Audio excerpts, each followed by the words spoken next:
Hello everyone, this is physics lectures electrostatics lecture 19। अब हम लोग देखेंगे electric field due to electric dipole in equatorial position.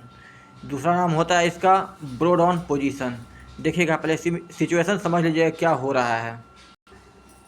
देखिए, equatorial position का मतलब होता है कि निगेटिव चार्ज और पॉजिटिव चार्ज को जो लाइन मिला रहा है, यानी कि जो डाइपोल है उसके परपेंडिकुलर बाइसेक्टर पर कोई पॉइंट होगा, वहाँ पर हम लोगों को इलेक्ट्रिक फील्ड निकालना है। ठीक है, तो हम लोग फिर से अपने काम को आसान बनाने के लिए क्या किए, ये मान लिए एक्स एक्सिस, ये मान लिए और ये वाई एक्सिस, और ये है मेरा डाइपोल। ए पर है नेगेटिव चार्ज जिसका कोऑर्डिनेट है -a,0, बी पे है पॉजिटिव चार्ज जिसका कोऑर्डिनेट है a,0। ओ जो है यानी कि ओरिजिन हमारे डाइपोल का मिड पॉइंट है, और ओ से परपेंडिकुलर एक लाइन है जो क्या काम कर रहा है, वाई एक्सिस का। वाई एक्सिस पे कोई पॉइंट एम है जिसका दूरी ओ से स्मॉल डी है, यानी कि एम का कोऑर्डिनेट है 0,d। हम लोगों को इस पॉइंट पर इलेक्ट्रिक फील्ड निकालना है ड्यू टू दिस डाइपोल। अब समझिएगा, ये हम लोग मान लिए हैं कि ये d है, this distance is a, this distance is a and this one is r, यानी कि mb और mb और ma दोनों बराबर है, जिसका वैल्यू कितना है, लेंथ कितना है, स्मॉल r। अब समझिएगा, q के कारण, पॉजिटिव q के कारण इलेक्ट्रिक फील्ड कहाँ होगा, इस पॉइंट पे बाहर के तरफ। उसका नाम दे दिए हैं E+। इसको तोड़ेंगे अगर सपोज कीजिए ये एंगल थीटा है तो ये भी क्या होगा, थीटा। कैसे, करेस्पॉन्डिंग एंगल। और E+ नाम दिए हैं electric field due to this positive charge, तो वो कितना होगा, KQ/r²। ठीक है, अब इस E+ का दो कंपोनेंट होगा, एक इस तरफ E+ cos थीटा, एक पॉजिटिव वाई डायरेक्शन में जो कि होगा E+ sin थीटा। उसी प्रकार पॉइंट चार्ज -q के कारण भी इलेक्ट्रिक फील्ड होगा, वो कहाँ होगा, अंदर के तरफ। अगर ये थीटा है तो ये भी थीटा होगा, by symmetry, because this is an isosceles triangle. तो अगर ये थीटा है तो ये भी थीटा होगा। कैसे, ऑल्टरनेट एंगल। ठीक है, तो इसका भी हो जाएगा दो कंपोनेंट, एक इस तरफ E- cos theta, E- sin theta. ठीक है, उसको यहाँ पे लिख दिया है मैंने। और E- का वैल्यू भी कितना होगा, KQ/r²। Got it. अब देखिएगा, E+ का भी मान कितना है बताइए, KQ/r²। और साइन थीटा का मान इस ट्रायंगल में कितना हो जाएगा बताइए आप लोग, D/√a² + d², because r is the hypotenuse और r का वैल्यू होता है √d² + a²। तो देखिएगा, E+ और E- दोनों का वैल्यू सेम है, वो क्या है, KQ/r²। तो E sin theta, E+ sin theta positive y में है, E- sin theta negative y में है, और दोनों का मैग्नीट्यूड सेम है, तो दोनों एक दूसरे को कैंसिल आउट कर देगा। ठीक है, तो ये सब मैंने लिख दिया है, आप लोगों को समझा भी दिया है। इसको आप लोग उतार लीजिएगा, लिख लीजिएगा, समझ लीजिएगा, मैं आगे कर रहा हूँ। ठीक है ना, तो ये मैंने बता दिया आप लोगों को कि जो वर्टिकल कंपोनेंट है E sin थीटा, यानी कि E+ sin थीटा और E- sin थीटा दोनों एक दूसरे को कैंसिल आउट कर देगा। तो जो नेट इलेक्ट्रिक फील्ड होगा वो कैसे होगा, by adding the horizontal components. कैसे, ध्यान देखिएगा आप लोग, दीजिएगा, E+ cos theta, E+ cos theta भी इस तरफ है और E- cos थीटा भी इस तरफ है, यानी कि दोनों कहाँ है, निगेटिव x की तरफ। और E+ और E- दोनों का मैग्नीट्यूड सेम है, वो कितना है, KQ/r²। और cos थीटा का मान इस ट्रायंगल से कितना हो जाएगा बता दीजिए आप लोग, बेस बाय हाइपोटेनस, यानी कि A/r, यानी कि A/√a² + r²। तो देखिएगा, तो जो नेट इलेक्ट्रिक फील्ड होगा वो हो जाएगा E+ cos theta -i plus E- cos theta -i। E का वैल्यू पता है हम लोगों को, वो क्या है, KQ/√a² + d² का होल स्क्वायर, यानी कि KQ/a² + d²।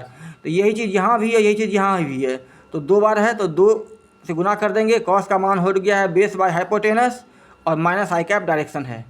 अब फिर से अपने कन्वीनियंस के लिए हम इसको थोड़ा अरेंज करके लिख देंगे। क्या लिखेंगे, जो आई कैप का माइनस है वो बाहर कर देंगे, के को बाहर कर देंगे, अंदर में क्या भेज देंगे Q इंटू 2a और आई कैप।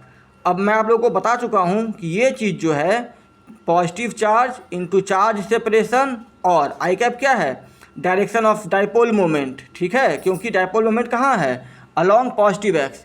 तो ये चीज़ जो है वो क्या रिप्रेजेंट कर रहा है, डाइपोल मोमेंट। तो वैल्यू कितना हो जाएगा नेट इलेक्ट्रिक फील्ड का, माइनस के पी अपॉन ए स्क्वायर प्लस डी स्क्वायर का पावर 3/2, बिकॉज यहाँ पर पावर 1 है, यहाँ पे पावर 1/2 है, तो 1 + 1/2 इज 3/2, ये पावर हो जाएगा 3/2। अगर बात करेंगे आइडियल डाइपोल का, तो मैं पहले ही बता चुका हूँ कि उसके लिए क्या होता है, A is much less than D, ठीक है। उस केस में ए स्क्वायर हो जाएगा टेंडिंग टू 0, यानी कि ए स्क्वायर को नेग्लेक्ट कर देंगे। तो अगर ए स्क्वायर को नेग्लेक्ट कर देंगे तो क्या बचेगा, डी स्क्वायर का पावर 3/2, तो 2 से 2 कट जाएगा, तो ओवरऑल क्या वैल्यू आ जाएगा, d³। तो यहाँ से electric field, net electric field का वैल्यू हो जाएगा माइनस के पी अपॉन d³, किसके लिए, इक्वेटोरियल पोजीशन के लिए। अब हम लोग देखेंगे electric field due to electric dipole in general position, ठीक है।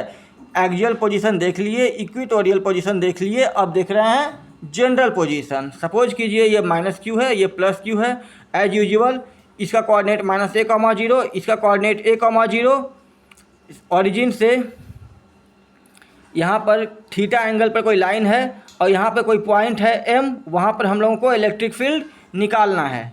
ये लाइन पॉजिटिव एक्स के साथ एंगल थीटा बना रहा है। अब देखिए डाइपोल मोमेंट कहाँ होगा, फ्रॉम -q टू +q, तो ये डाइपोल मोमेंट है वेक्टर क्वांटिटी, इसका 2 कंपोनेंट होगा, एक इस तरफ वो हो जाएगा कितना p cos थीटा, और एक होगा इस तरफ वो क्या होगा p sin theta.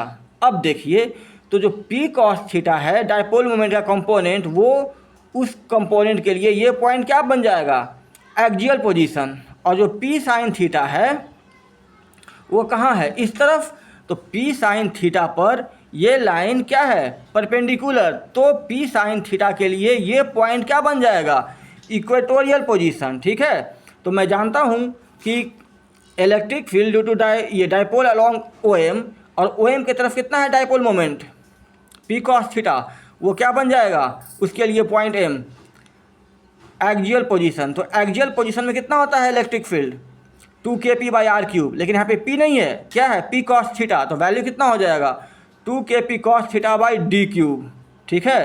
p cos theta के कारण इस तरफ जो इलेक्ट्रिक फील्ड होगा वो कितना होगा, उसको नाम दे दिए हैं EP cos थीटा, उसका वैल्यू कितना होगा 2kp cos थीटा/d³।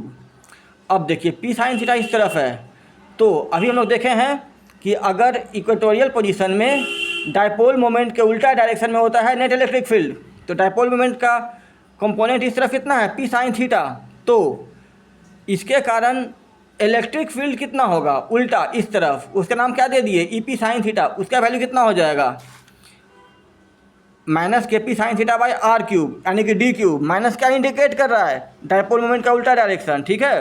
तो ओवरऑल जो मान लिए कि देखिए EP cos थीटा इधर है, EP sin थीटा इधर है, तो 2 वेक्टर क्वांटिटी है, दोनों का रिजल्टेंट कहाँ होता है, दोनों के बीच में कहीं पर। तो मान लिए कि नेट इलेक्ट्रिक फील्ड इस तरफ है, वो जो है p cos थीटा के साथ एंगल अल्फा बना रहा है, ठीक है। तो देखिएगा तो जो नेट इलेक्ट्रिक फील्ड होगा क्या होगा, EP cos थीटा और EP sin थीटा दोनों का स्क्वायर का समेसन √अंडर, तो क्या हो जाएगा 2kp cos थीटा/d³ का whole square plus kp sin थीटा/d³ का होल स्क्वायर। अगर ध्यान दीजिएगा तो kp/d³ दोनों जगह है, उसको हम लोग रूट के बाहर निकाल सकते हैं, ठीक है। तो बचेगा क्या 2 cos थीटा का whole square plus sin theta का होल स्क्वायर। तो यहाँ से ई नेट का वैल्यू हो गया kp/d³, जो कि हम लोग रूट के बाहर निकाल लिए हैं, 4 cos square theta plus sin square theta. अब 4 cos स्क्वायर थीटा को क्या लिख सकते हैं, 3 cos square theta plus cos square theta, तो एक sin स्क्वायर थीटा और एक cos स्क्वायर थीटा कितना हो जाएगा 1। तो ई नेट का वैल्यू कितना हो जाएगा 2kp/d³ √1 + 3 cos स्क्वायर थीटा, जहाँ पर थीटा क्या है जो लाइन एंगल बना रहा है डाइपोल मोमेंट के साथ। अब बताइए tan अल्फ़ा का वैल्यू कितना होगा, E P sine theta by E P cos theta, value डालेंगे ओवरऑल कितना आ जाएगा 1/2 tan थीटा। ठीक है, यहाँ से अल्फ़ा का मान हो जाएगा tan inverse tan theta by 2। Next lecture में हम लोग डाइपोल के कारण इलेक्ट्रिक फील्ड पर कुछ न्यूमेरिकल्स देखेंगे। Till then thank you.